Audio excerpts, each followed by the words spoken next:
All right, good afternoon.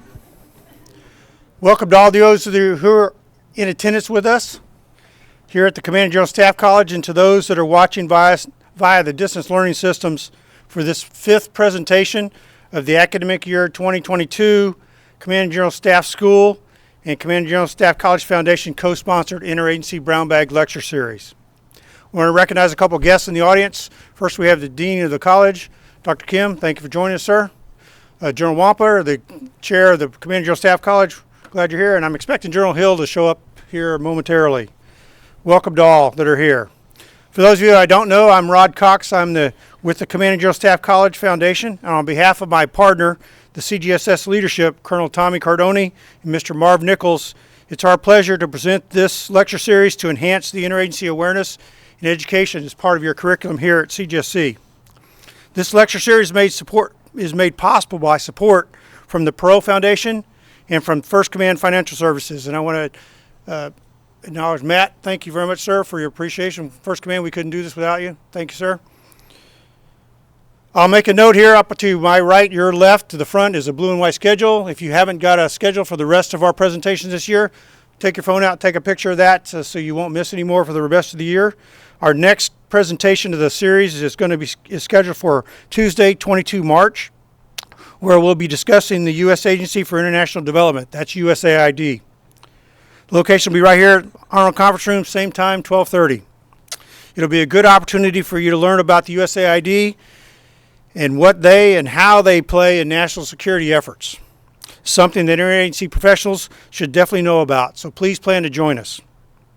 All right, today's presentation, little admin notes here, will be in fact recorded for use by the distance learning and the satellite students stations, as well as the interagency practitioners stationed around the world.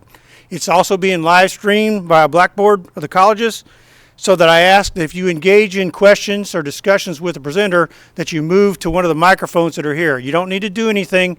The technician will ensure that you pick up, just start talking, and then you'll be picked up on the microphone. That's so everybody here in the room, as well as the outstations, can hear what you're asking. All right.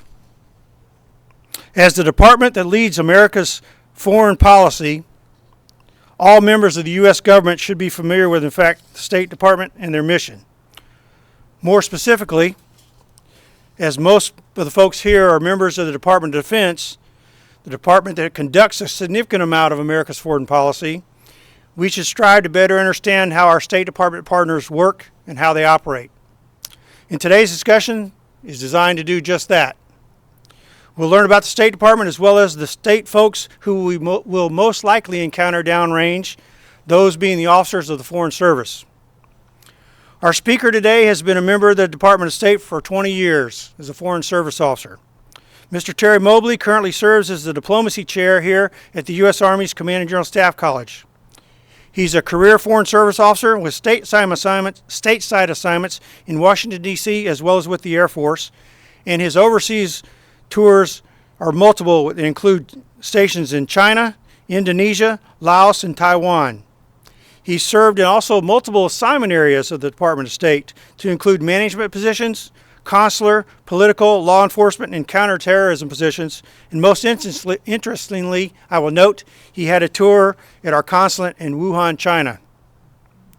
Mr. Mobley holds both a Master's of Public Administration and a Bachelor's of Arts in Criminal Justice and History from the University of Arkansas at Little Rock and a Master's of Asian Studies from Florida State University. He also earned Chinese language and cultural studies certificates from Beloit College. No stranger to PME, he's a graduate of the Air War College, where he was recognized for his academic achievements, having earned not only a master's degree in strategic studies, but was recognized as the winner of the Commandant's Award, the General Charles G. Boyd Award, and the Air War College's Research Excellence Award. Here to educate us on the Department of State, please welcome Foreign Service Officer Terry Mobley.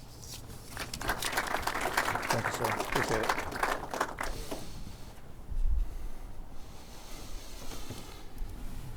Well, thank you very much. I greatly appreciate the kind introduction. Thank you for the Command and General Staff College. Thank you to the Command and General Staff College for hosting this event, and to all the sponsors. Can everyone hear me okay? Excellent. All right, so Mr. Cox went through my background, and I'll just say, of 20 years with the State Department, 13 years of that has been spent in Asia. So if you have questions about Asia, the Indo-Pacific in particular, those I might be equipped to answer, but if you get outside of my region, I'm probably going to be at a loss, so just keep that in mind as we get towards questions at the end. So I came in during the George W. Bush administration. Some of you may recall at that time, Bush, when he came into the presidency, had announced the Diplomatic Readiness Initiative. That was essentially a policy aimed at increasing the staffing of Foreign Service officers because there had been a lack of resources and a lack of new hiring for a long time. So I was on the early stages of that, coming in with very large Foreign Service classes at that time. It was actually Colin Powell who swore in my class of new diplomats. So Rod mentioned my most recent overseas assignment was Wuhan. It's kind of a shame that most Americans prior to coronavirus had not heard of Wuhan because we had had a consulate there starting in 1861. And of course, Wuhan is home to two major river ports, the Yangtze River Port and then also a Han River Port. And the U.S. had major trade interests there in the 1800s. We actually had U.S. naval gunboats going up and down the Yangtze River there. 1937, the Japanese actually bombed one of our ships, the Panay. Anyway, so a long history there. That consulate actually even served for a short time as the U.S. Embassy to China during the Japanese attack on China. So really interesting history. It was shut down in 1949 when the communists took over and reopened in 2008 and is frankly still in the process of fully reopening in a new facility. So again, shame that we don't know more about it, but it's a city of 11 million, a huge education center, a major transportation hub, and is one of two cities in China that claim to have the most university students, 1.3 million university students in one city. Mind-boggling. Anyway, my most recent domestic assignment was with the Office of WMD Terrorism in Washington, and really enjoyed that, and actually chose that assignment coming out of the Air War College because of a arms control nonproliferation course that I took at the Air War College. So I'm going to stop there about myself, but I just want to say if you have a burning question during the presentation, feel free to ask, but otherwise we'll hold questions towards the end, and I hope to get lots of questions. So let's go on to the next slide, please. Next slide. All right, so indicative of the importance of our relations with foreign countries, the State Department was actually the first cabinet agency created in 1789. It was initially called the Department of Foreign Affairs, which makes a lot more sense to a lot of people considering what we do, but when it was actually the same year it was created, the name was changed to the Department of State, and that had to do with some of the domestic responsibilities that the State Department originally had, including some census-related responsibilities and essentially housing the state seal of the United States, which it's still responsible for. But shortly after its creation, some years later, it jettisoned the other domestic responsibilities. And then, of course, Article 2, Section 2 of the Constitution provides the President the authorities to appoint ambassadors and consuls and so forth, and derived from that is essentially the authority and responsibility for formulation and execution of our foreign policy. You'll notice the bottom of that says 1 FAM 011. FAM refers to the Foreign Affairs Manual. In the military you have doctrine and you have many pamphlets and so forth. In the State Department we have the Foreign Affairs Manual and the Foreign Affairs Handbook, which are essentially the Bibles for us. And if you are ever working overseas and a Foreign Service officer goes to their superior and says, "How do I do this?" The first thing that person is going to say is, "Have you checked the FAM or the FA?" Because you're never supposed to go to a superior and ask a question unless you've already done some research, and that's the place we do the research to find out what the procedures are. Let's go on to the next slide, please. So, Secretary of State, currently Anthony Blinken. Anthony Blinken, as some of you may recall, served in the Obama administration as Deputy Secretary of State for a couple years, and then he also has extensive experience working for the National Security Council, as well as some think tanks. So the Secretary of State, of course, is the principal advisor to the President on foreign policy and leads the State Department and its implementation of foreign policy abroad.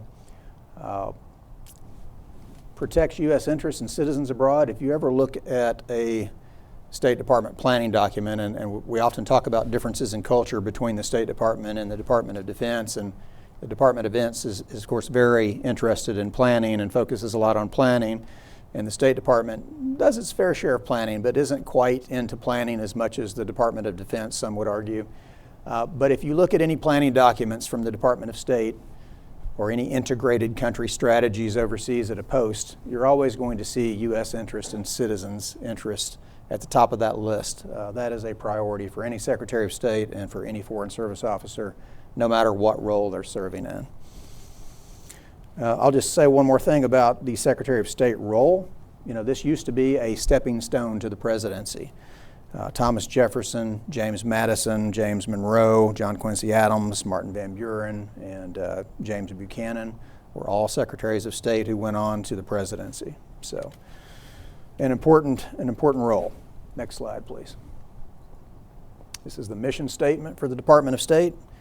Want to make clear that the Department of State is not the only agency that engages in foreign policy and foreign affairs. There are many, but it is the lead foreign affairs agency for the U.S. government. And you also, if you've studied history, you'll know that the strength of the department and each president's use of the department for certain functions kind of ebbs and flows over time depending on the personality of our commander-in-chief.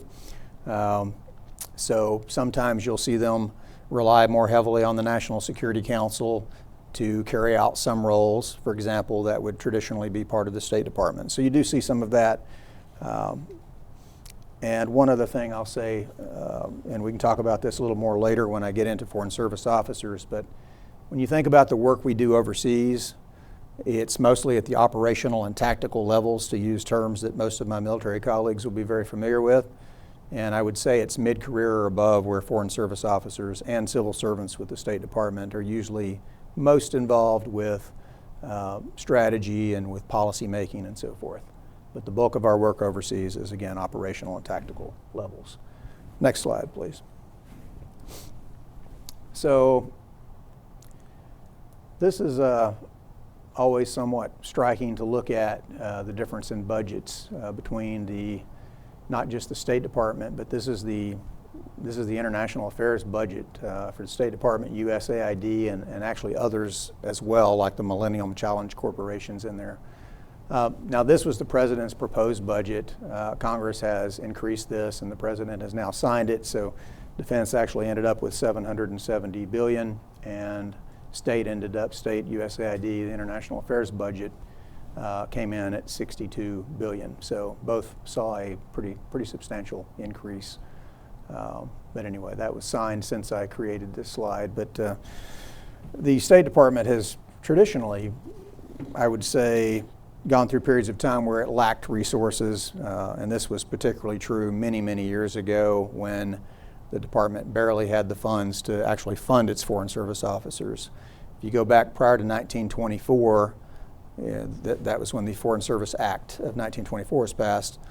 You actually had a period of time where most Foreign Service officers were politically connected, wealthy individuals, Ivy Leaguers, who weren't taking positions as diplomats for the career aspect necessarily or for the money, because there really wasn't any money. They were essentially self-funding their living expenses, but because of the prestige of being a diplomat and being posted abroad on behalf of the U.S. government. Now, the Rogers Act, also called the Foreign Service Act of 1924, changed that, made it a meritocracy where Foreign Service officers actually take a Foreign Service exam in order to be accepted into the service, or to be considered to be accepted into the service.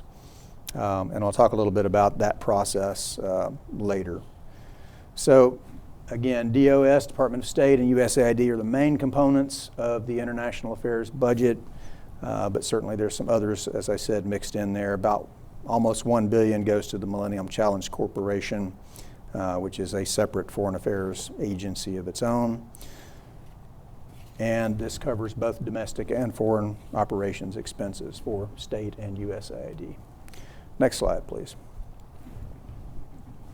So this shows a breakdown of staffing within the State Department.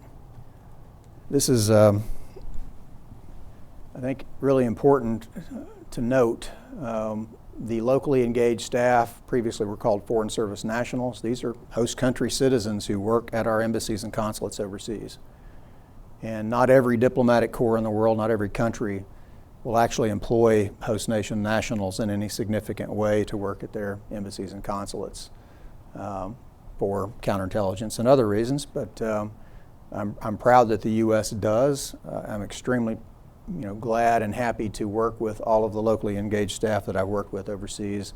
I don't see how we could do our jobs, anywhere near as effectively without them.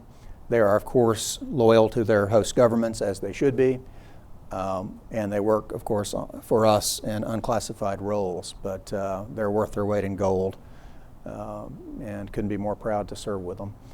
Foreign Service, now this includes Foreign Service officers and specialists. Specialists hire on by applying. They come in with expertise in IT or finance or human resources, and they hire on in a similar fashion to a civil servant who applies for a position. The Foreign Service officers are generalists, and they go through the Foreign Service examination process in order to gain entry to the service. Civil service and contractors, extremely important to the State Department, mostly work entirely in Washington and domestically, but support our overseas operations and, of course, our domestic operations as well, and occasionally come out to do some excursions in the field. And of course, Foreign Service officers spend significant time in Washington, but usually they'll come back and work in a bureau that is somehow related to an onward assignment, for example, that they may want. So I'm an Asia guy, so if I wanted to work in Europe, I'd very likely go back to Washington and spend some time working in the European Affairs Bureau as kind of a launching pad to then go over to a European post afterwards. Anyway, so that's breakdown in a nutshell. And of course, Foreign Service officers, probably 65% of our careers are spent overseas. The rest in Washington and in domestic assignments like this one. But again, just wanted to stress the importance of the locally engaged staff and the fact that that is a core difference between us and some other countries that do not rely as heavily on local staff. All right, next slide, please. All right, so we'll get into the foreign aspects here shortly, but interagency coordination is extremely important. It's why I'm here at this position at the Command and General Staff College, which I'm very glad to be. But in Washington, like I said, mid-career, late career, depending on your position, a Foreign Service officer would often have the opportunity to work in a position that allows them to engage in policy discussions. Most of those policy discussions are in the form of National Security Council meetings. It was my last assignment in Washington that allowed me to do that really for the first time, attending interagency policy coordination meetings and sub-IPCs and so forth. So these policy coordination meetings, if you think of a triangle with the president at the top, essentially you have office directors and deputy assistant secretaries that are kind of at the bottom of that pyramid attending these sub-interagency policy coordination meetings. And then you have policy coordination meetings that are one level above that, often assistant secretary level folks attending those. And then above that you have the deputies committee and the principals committee. So it's the lower level folks that basically work on the details of things and they push decisions up to the top. So it's a very interesting process, very, very useful experience to have, and something I enjoyed again with my last position.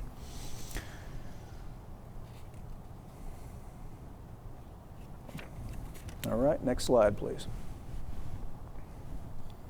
All right. Now there's some generalizations here, but Foreign Service, State Department institutional culture is quite different from the Department of Defense, and the next slide will indicate that even more so. It was actually a slide that came out of an article written by I believe a lieutenant colonel and a Foreign Service officer who collaborated on it. But anyway, so Foreign Service officers, successful Foreign Service officers, are highly adaptable. They don't really see things in black and white. It's more of a gray, if you will. They need to be culturally aware of their operating environment. This is why not only do we study the languages of the countries we're going to be assigned to, but spend significant time in area studies courses and so forth. Have to be worldwide available. As I said, when you take the Foreign Service exam, it's a two-part exam, a written and an oral assessment, both about a day long. You get by those, then you have your national security background investigation and a medical clearance, and you have to be worldwide available because 60+% of our careers are overseas. As I said, of my 20 years, 13 of that has been in Asia. It's up or out promotion, and we do have personal rank like the military, vice rank associated with the position itself. I mentioned earlier, interagency cooperation is critical. That's both overseas and domestically. There's a lot of informal interactions related to implementation and so forth. And then, of course, the formal interactions related to policy development and strategy development and so forth. What you'll often find overseas is that different agencies represented at an embassy may have competing interests. They may have some disagreements. And it's usually up to the chief of mission, COM, is essentially the ambassador, deputy chief of mission, the one level below the ambassador, or the Washington policy process, like I said, through the NSC meetings, may hammer out those differences that exist.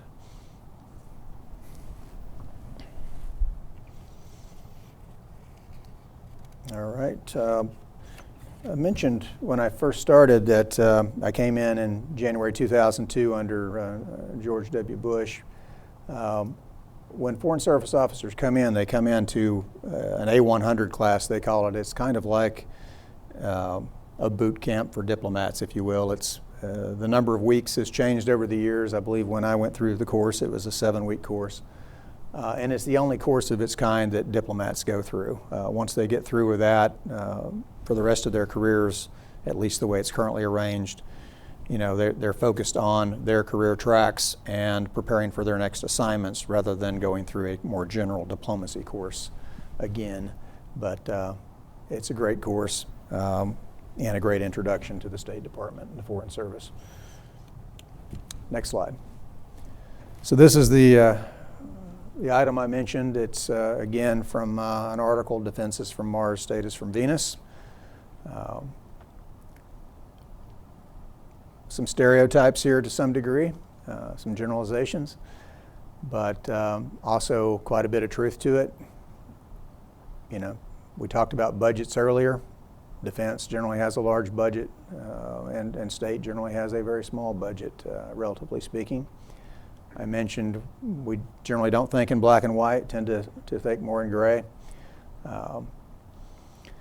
Now, the long hair and the often late, I don't really understand that one completely, but yes, you certainly can have long hair if you want to, but I've never known any of my colleagues to be the type that show up late or anything like that. So again, some stereotypes, but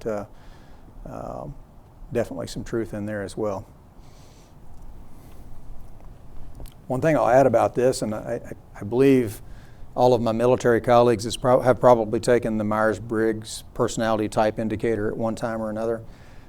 We do that in the Foreign Service as well. As a matter of fact, when I joined, when I was in A100, they had us take the Myers-Briggs, and they displayed on the bulletin board one day in the class of 97 that I was in, the results. And if my recollection is correct, I was one of only 2 people, I think, in my class that had the personality type that I had, and it just so happens that that personality type happens to be the most common personality type among military officers.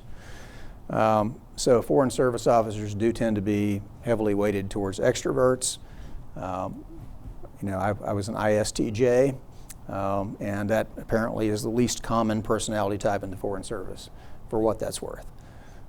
Anyway, next slide, please. All right. So, our diplomatic missions overseas, whether that's embassies or consulates, play a role in being the official representation of the U.S. to that foreign country. Of course, the ambassador, the chief of mission, is based at the embassy. Consulates, in places like China, for example, you might have 5 or 6 consulates in a large country, and they're regionally located.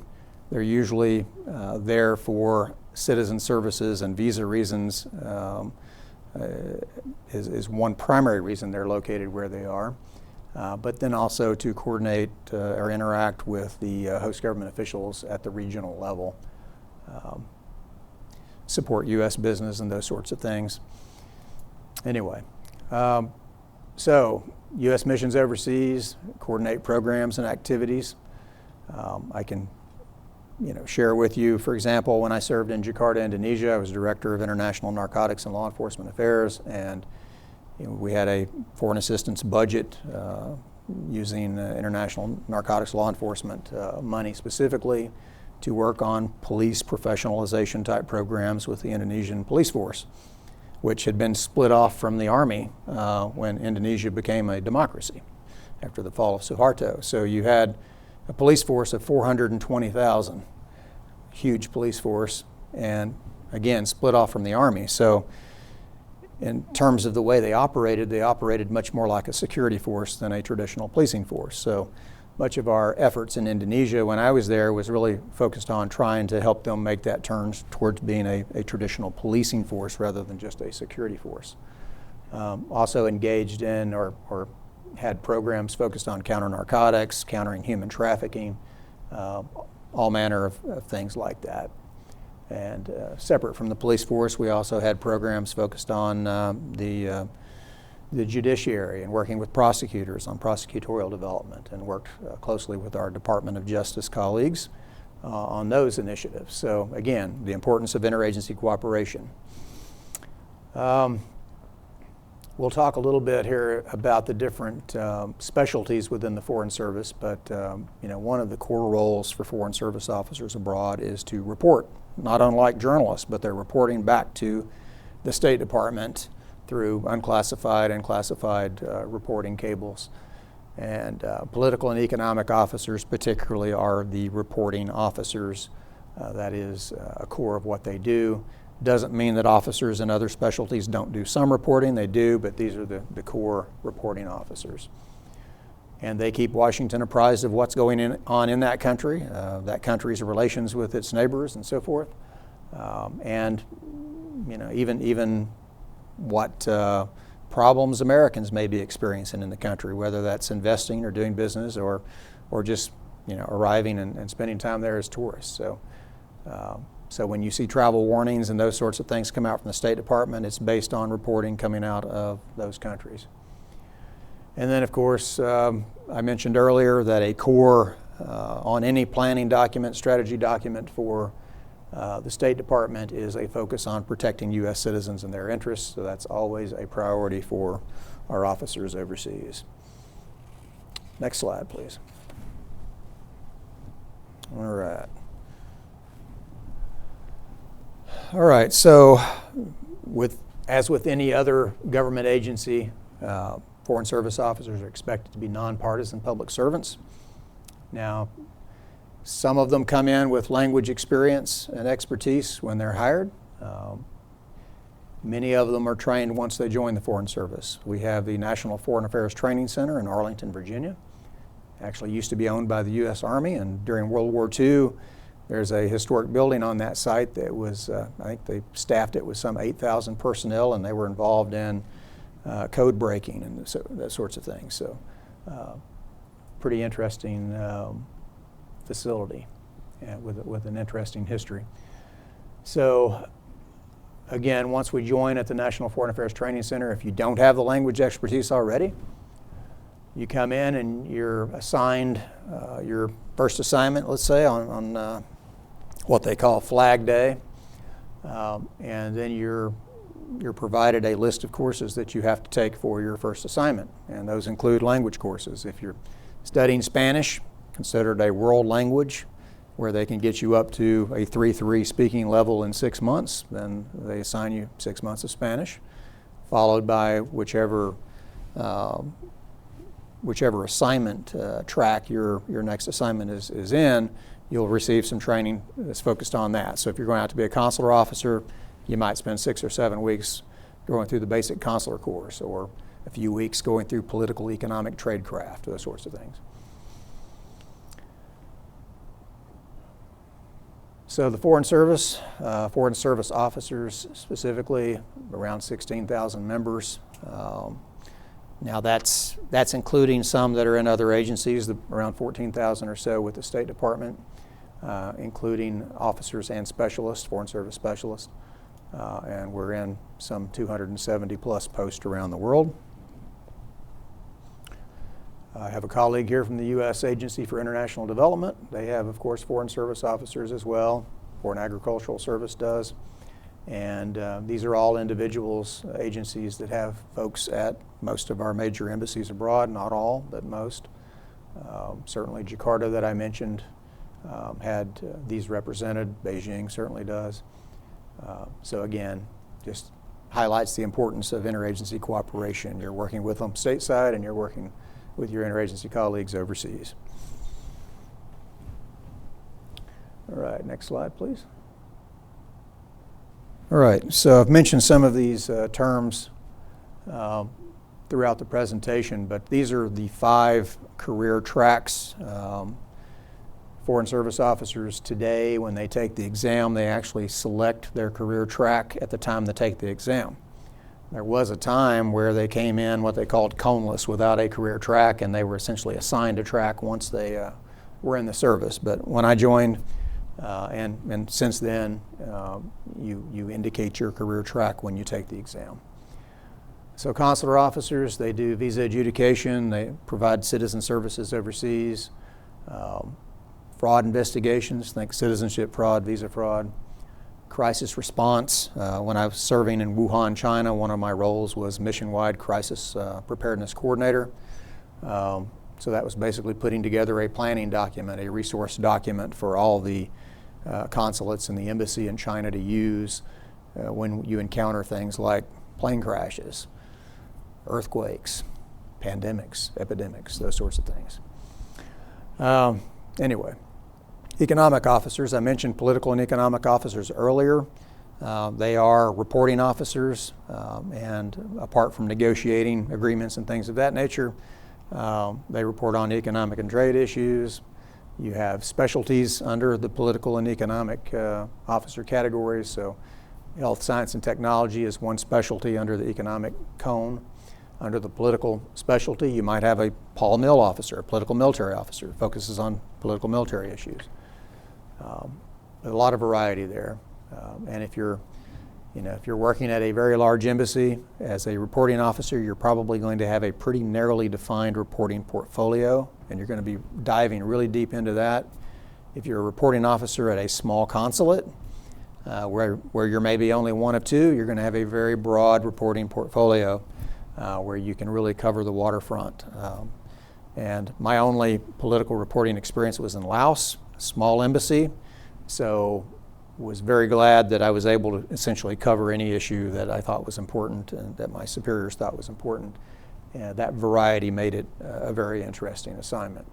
And I was mostly focused on human trafficking, religious freedom, and Chinese influence in Laos at the time, which was growing exponentially and continues to. Management, what you would expect, they manage our human and financial resources.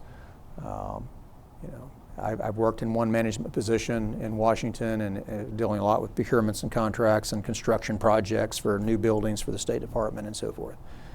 And then finally, public diplomacy. You can think about being a spokesperson for the ambassador or for the embassy. That would be a public diplomacy officer. They do a lot of cultural outreach. They have several programs that they organize. So you may have heard of the International Visitors Leadership Program. This is a program where you take up and coming leaders in a country and you sponsor them. Essentially, the State Department sponsors them to come back to the U.S., learn some skills.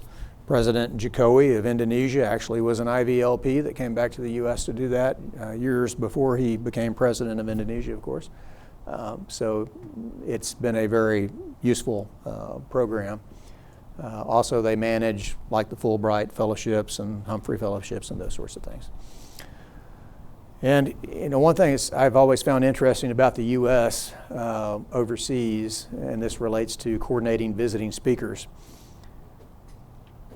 Most countries around the world, if they bring a visiting speaker to your country, they're going to do a pretty good job of trying to make sure that's a speaker who's going to be saying positive things about their country.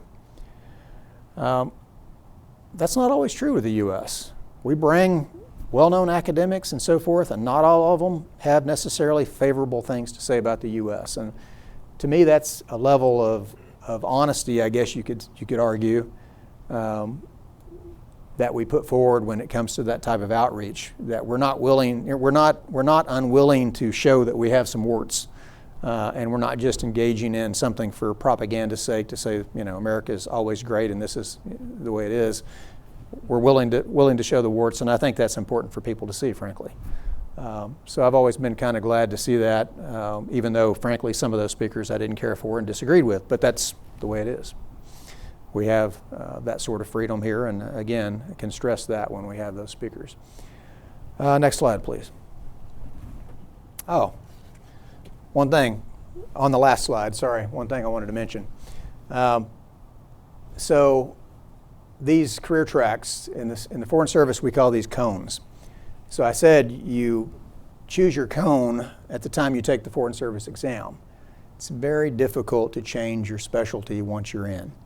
Now you can serve outside your cone, as I have. I'm actually a consular officer by cone, but I've served in management, political, and interfunctional law enforcement and counterterrorism positions.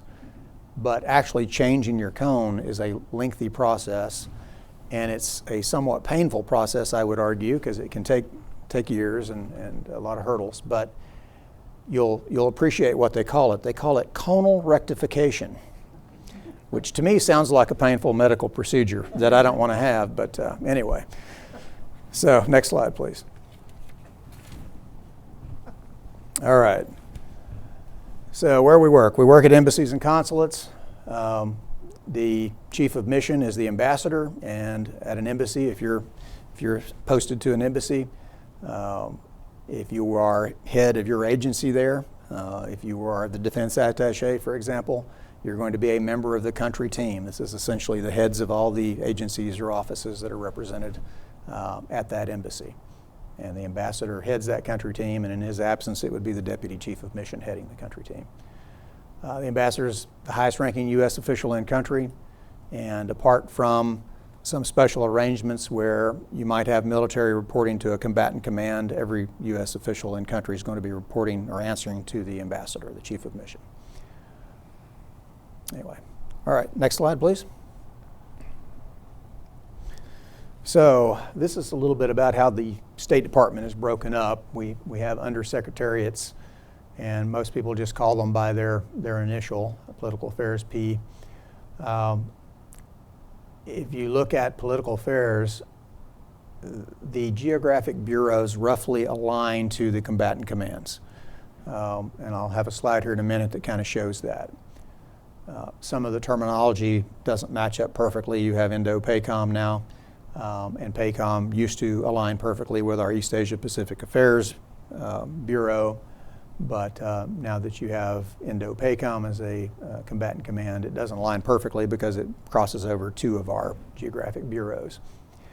Management, you can see there's all these consular affairs, diplomatic security, HR, so forth. These are all bureaus that are under that undersecretary.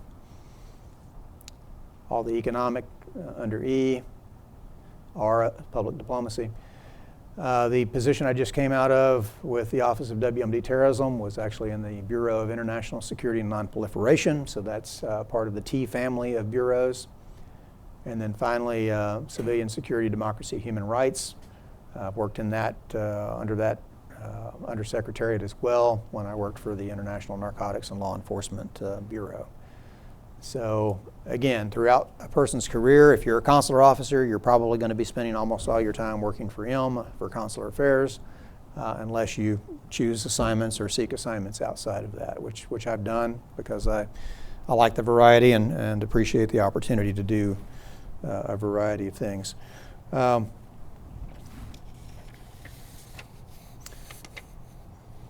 One thing I think you might find interesting, I'll read to you real quick. This goes back to Wuhan, my last overseas assignment. I mentioned that we had a consulate there since 1861. So this is a newspaper article from the Chicago Tribune. It says, Dr. Levi Wilcox of Champaign, Illinois, who was appointed today consul to Hankou. Hankou is the district in Wuhan. It's the business district where the consulate is located. Says he was a member of the State Central Committee and his appointment is due to the direct influence of the National Republican headquarters. The consulate at Hankou has been used for the last 6 months as a sort of buffer at the State Department.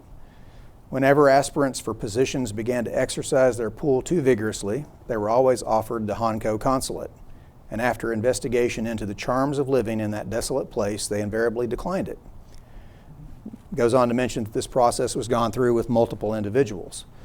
And finally, Dr. Wilcox had agreed to accept the consul position. Says his appointment was made out with some reluctance because Hankou has proved to be the best discourager of consular aspirations yet discovered, and now that it is gone, it will be necessary for the State Department to hunt up another bare bone with which it can discuss the hungry army of office seekers. Chicago Tribune, 1897. I wouldn't call Wuhan a bare bone or a backwater today. Like I said, a city of 11 million, huge metropolis, but that just shows you how long we've had a presence there, and that at one time, of course, it was considered not a desirable post. Anyhow. All right, let's see where we're at. Next slide, please. So these are the geographic bureaus, again, under political affairs for the State Department. You probably can't see very well, but purple is the African Affairs Bureau. The kind of beige over here that includes China and Australia is East Asia Pacific Affairs.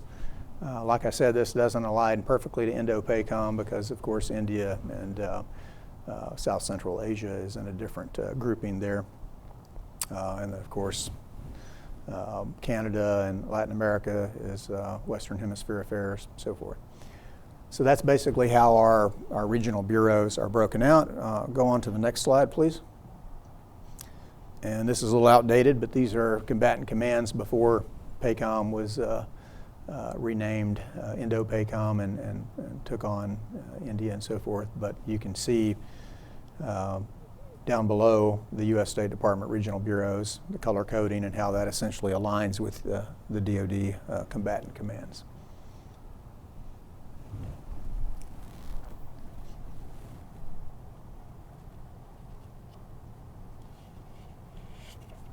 All right, next slide, please. So what do Foreign Service officers do? Again, posted to almost every country in the world. Intended to be the eyes and ears on the ground for the U.S. government. I've mentioned before, and I'll say again, it's protecting American interest abroad and providing assistance to American citizens, whether they get in trouble because of their own mistakes with law enforcement or whatever, or just happen to encounter some bad luck. Our embassies and consulates are there for them. I'd say that's one of the things I'm most proud of about the U.S. State Department and the Foreign Service, that the fact that they prioritize that. I spent a lot of time in prison visiting American citizens when I was a consular officer, and including in Wuhan. And you'd be surprised how foreign officials, law enforcement officials, prison officials and so forth, how they react when you're going regularly to visit an American citizen in prison or in pretrial detention or what have you. It's kind of almost foreign to them that a country would pay that much attention to someone who has broken the law, for example. But we do, and I think that says what kind of country we are. Pretrial detention, we visit detainees at least once a month. If they're convicted and incarcerated long term, at a very minimal, we're visiting them once every 3 months and checking on their treatment. And a person's less likely to be abused if you've got someone from their host nation coming to visit them regularly. And there's programs in place where if in some countries there's insufficient nutrition provided for prisoners. And most of them rely on local family and friends and so forth. And of course, if you're an American overseas, you don't have local family and friends to bring you food. So there's nutrition programs where we can take vitamin supplements and different things. And so again, it says something about our country that we do that. Let's see. Dealing with issues before they become threats. Foreign service officers and civil servants in Washington that are working on foreign policy issues, they deal with anything and everything that is important between one country and another. So, the list you've seen today of some of the things we do is minuscule compared to all the different issues that we interact on. So just about anything you can think of, we're interacting with our host government colleagues on. And maintaining those relationships is key. Sometimes what you have to do to build those relationships isn't necessarily fun, but they're very valuable. And I can tell you, I had a really great relationship with a director of a foreign affairs office, a provincial foreign affairs office in China years ago. And my wife and I took a trip to another province, 15-hour drive in southwest China. And we had a long-distance bus on a mountaintop that ran into our car and just about knocked us off the side of the mountain. Well, I called back to my consulate to let them know what had happened, and they called my friend who was the provincial foreign affairs office director in the province where I worked. And anyway, the bus driver that hit me, I took him to the police station, and we were sitting at the police station. When we got there, the police were nagging me and harassing me and so forth about why I moved my vehicle after a crash, and told them we're on a corner on a mountaintop and there's cars coming around constantly and there's no way you can stay there without getting hit again. So anyway, but they were yelling at me and so forth, and a few minutes later they get a call from the governor's office. And their tune changed, and after that they were asking me if they could take me to dinner and give me an escort back home. And that's because I had a good relationship with this guy that was head of the Foreign Affairs Office, and he had called his friend the governor, and I couldn't believe how fast my car was fixed. It was really, really good. Anyway, so when you're overseas working as a Foreign Service officer, you think about communication. There's informal and formal communication with the host government. Some of that formal communications through dip notes, through delivery of demarches. A demarche, essentially, you're verbally going to the Foreign Affairs Office. You're delivering a message on behalf of the U.S. government. Sometimes you're leaving behind a white paper. Doesn't have any U.S. markings on it, just a white paper that says, here's the main points I've delivered today. So those are a couple formal communication methods that Foreign Service officers and embassies and consulates use.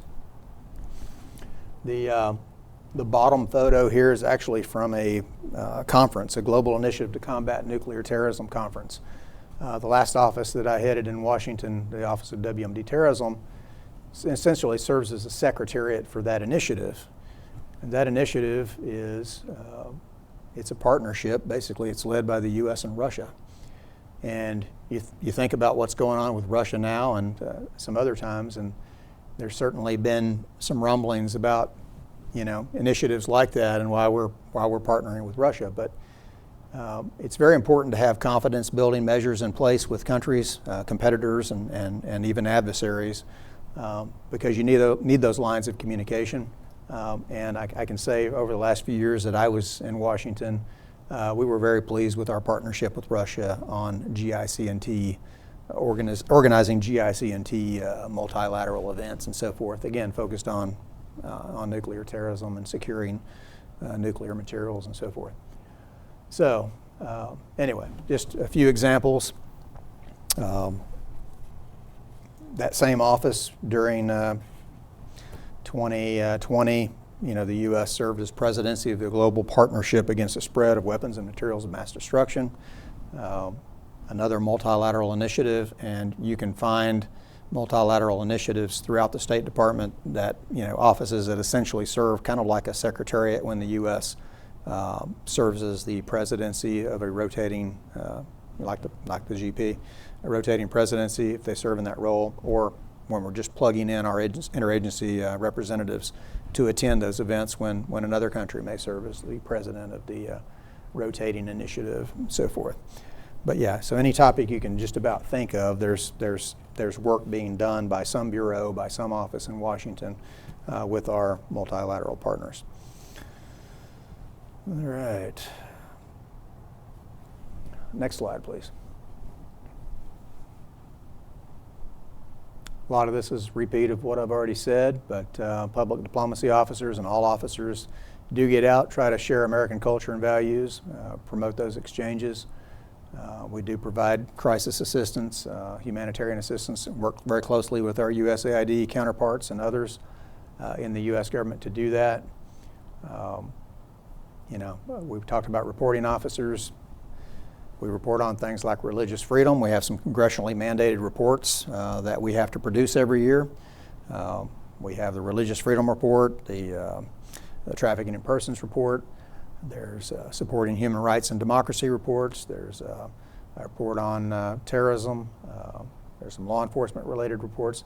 So a lot that's required reporting, but then there's a ton of reporting that's not required, that's just important reporting going back. That's determined by officers at post. This is something that Washington needs to know to inform the policy process, so forth.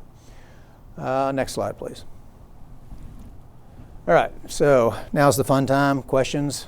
Sorry if I went too long, but there's my contact information. Send me an email if you have anything that I can provide for you or information. I'm happy to get out here, particularly in the Midwest and South, to talk to universities and high school students about careers in the Foreign Service as well. Have an elective coming up in April, so if you're still trying to decide on elective, A517's Foreign Policy and National Security, and we'll be looking at diplomacy in the interagency environment. So that'll be offered at least 3 sessions of that elective will be offered. So, any questions?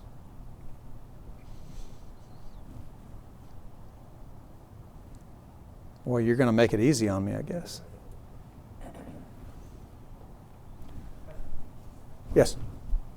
So, obviously, your career cone influences which bureau you'll typically work with. Are there certain bureaus where your career path is almost excluded from because of your career cone? I wouldn't say you're excluded from certain bureaus because of your career cone. I would say if you stay in your career track for many, many years and then try to shift to do an assignment out of your cone, it gets progressively more difficult. If early in your career you do an assignment that's out of your cone and you gain some experience, for example, as a political officer, it's a little easier to go back later in your career and do another political assignment. If you've never done one, it gets progressively more difficult to shift outside your cone. Yep. Yes, sir. So, how do you see integration conducted, specifically in Southeast Asia, between State Department and DoD for the cultural diplomacy piece? So I'm thinking we have people that are constantly training. I've sent Marines to all sorts of places to conduct training. I don't know that I've ever seen from the tactical level the coordination that takes place between state and DoD as we can help perpetuate some of the cultural diplomacy that you guys conduct through the public diplomacy. Yeah, if I understand your question correctly, you're talking about coordination between state and DoD in terms of cultural awareness related to the host country and any kind of shared training or outreach that we might be doing. Is that correct? Yes, sir, and how we can further the State Department's effort Yeah. So I would say the post that had the heaviest DoD presence that I served at was Jakarta. We had attachés representing the various branches, and had some teams there of DoD personnel as well, that I interacted with regularly. But in terms of any outreach that we were doing together, I don't recall any other than, in Jakarta they have a very special venue called At America. It's in a mall, and it's gotten probably now close to 1 million visitors. It's very popular, particularly with young people. But everyone at the embassy, I think, and whether they're defense personnel or foreign service officers or what have you, have spoken on various topics there and done outreach there. It wasn't necessarily, joined at the hip doing it together, but there are a lot of opportunities like that. And I think every post I've been at, when we've had DoD personnel there, they have, like I said, any officer of any specialty can engage in public diplomacy and do some outreach. And we've always tried to plug them in and get them, signed up to do some of that outreach as well. And I think that's important. I mean, we've had former police officers that are now foreign service officers or diplomatic security agents who talk about policing in the United States. There's a lot of misconceptions overseas because people watch the media and they see one news story and all of a sudden they're afraid to come to the U.S. because they think anybody that steps outside their home is going to be shot or whatever. I mean, just, those sorts of things. So you can kind of right some of those misperceptions. And the same is true for our military colleagues in speaking with host government citizens when they do outreach. We have time for one more question. One more question. Yes, sir. I was going to ask you, Mike, to elaborate on the preparation to be an INL representative, because that seems to be rather unusual in the State Department. The preparation? To go from a consular officer to an INL person. Yeah. Major shift. So I originally, before I joined the Foreign Service, I was looking to go into law enforcement. Had studied criminal justice, and had done some volunteer work actually for a court in Little Rock, Arkansas. But the INL position, when I saw that, to me it looked like a good opportunity to actually do something related to something I had previously studied. And again, Foreign Service officers are generalists, so they're expected to be able to switch between various types of roles and to be able to do a good job in any of those roles. So as an INL director, you're really managing programs and projects. You're overseeing, like I had a budget of $15 million in Jakarta for law enforcement development programs. So you're really managing the programs and you're utilizing expertise of others in many cases, unless you happen to have some particular expertise that you can bring to bear. But I use Department of Justice officials, retired police officers, federal prosecutors, DEA agents, and so forth to orchestrate a lot of the trainings and programs that we funded, that INL funded. When it came to wildlife trafficking and those sorts of things, I orchestrated those myself and worked closely with some wildlife trafficking NGOs, but again included my interagency colleagues from U.S. Fish and Wildlife Service, from Department of Justice. So they had roles in each of those events that we were holding. But yeah, so that's, to me, the great thing about the Foreign Service is the ability to engage in a variety of work and kind of broaden your horizons. But it was great for me to do something that was criminal justice related, since I had originally studied that early in my undergraduate years. And anyway, and frankly, even as a consular officer, the criminal justice kind of fits into pieces of that work, because you're dealing with fraud investigations, you're dealing with incarcerated citizens and those sorts of things. So I think that, again, Foreign Service officers are generalists. I think that's the key thing to remember, and that's, to me, what makes the career so exciting, is that you have that opportunity to do a variety of things. I'll stop there. Thank you very much. Mr. Mobley. We appreciate you presenting. Yes, sir. Thank you. On behalf of my colleagues at Appreciate it. CGSS, thank you. I'll remind you, our next presentation is 22 March right here. Topic will be USAID. We hope to see you there. Thank you very much.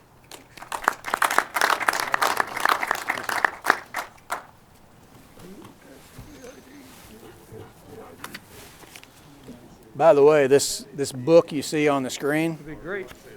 It'd be it's great. kind of a good, very basic introduction to the Foreign Service and what it does. They do have it in the library here, many copies of it. So if you're interested in the Foreign Service, it's a good book just to kind of check out to get a snapshot. Thanks for the presentation. That was really good. You're very welcome.